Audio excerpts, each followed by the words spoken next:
Mėtų kvapas, mėtų sirupas arba drebučiai. Verdam.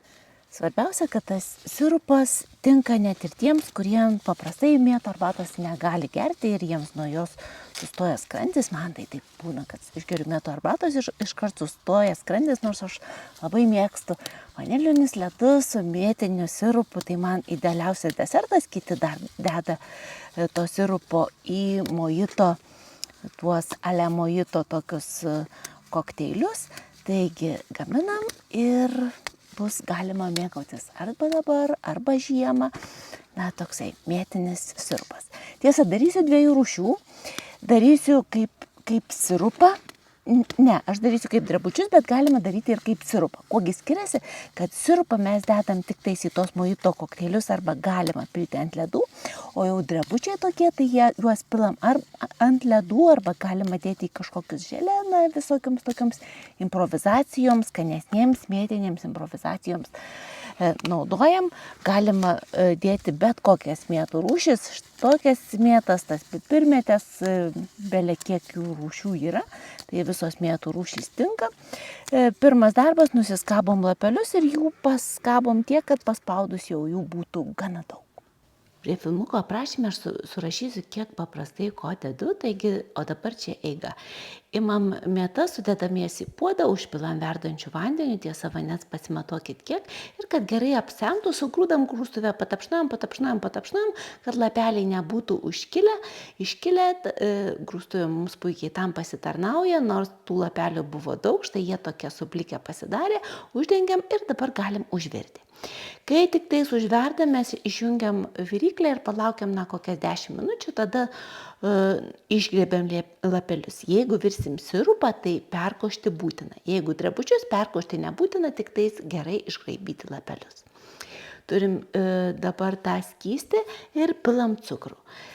Pilam cukrų, vėlgi pasimatuokit, pasisverkit ir dalį cukraus pasilikit pamaišymui su pektimu. Nu, jeigu darysit drebučius. Jeigu sirupui, tai supilam viską. Ir dabar vos tik tais užverda, įdedam maistinių dažų. Jeigu nedėsit maistinių dažų, sirupas gausis toksai gelsvas, pabaigoje parodysiu, koksai gaunasi be maistinių dažų. Ir vėlgi pamaišom, ilgai virti nereikia. Na, jeigu verdat sirupą, galit virti ir ilgiau, o dabar aš darysiu drebučius, tai čia dedu pektiną ir pažiūrėkit, pektinas būna skirtingas, būna parašyta, kiek jo dėti kilogramai masės, tai jūs pasiskaičiuokit, kiek pagal jūsų pakelį yra ir tiesiog sausame puodelėje supilam pektiną, supilam cukrų, pamaišom vėlgi sausa mentelė, viskas turi būti sausa ir biru ir dabar paimam tiesiog paprasčiausiai ir supilam į tą mūsų verdančią masę, greitai maišydami. Viskas, mūsų drebučiai yra išvirę. Tiesa, dar įspaudžiau 1,5 citrinos, čia nenufilmavau, kažkaip nepasispaudė, taigi ir į drebučius, ir į sirupą įspauskit citrinos. Jeigu verdat sirupą, pektino pilti nereikia, tik tais dedate cukrų, tą skystį ir citriną. Viskas supilat. Štai mano tokie drebučiai. Ir beje, šitas mažas samtelis yra tikrai mielas. Galėčiau netgi pilti į kokius siaurus stiklainiukus, labai mielai pilasi ir per kamputį pilasi. Dabar didelių samtelių neturiu, bet mažiukus dar kelis turiu. Jeigu norėtume tokio turėti, rašykit. Ir jeigu norėsite turėti kitų tupperware gaminių, irgi rašykit man. O čia parodau, kaip skiriasi dažytas ir nedažytas.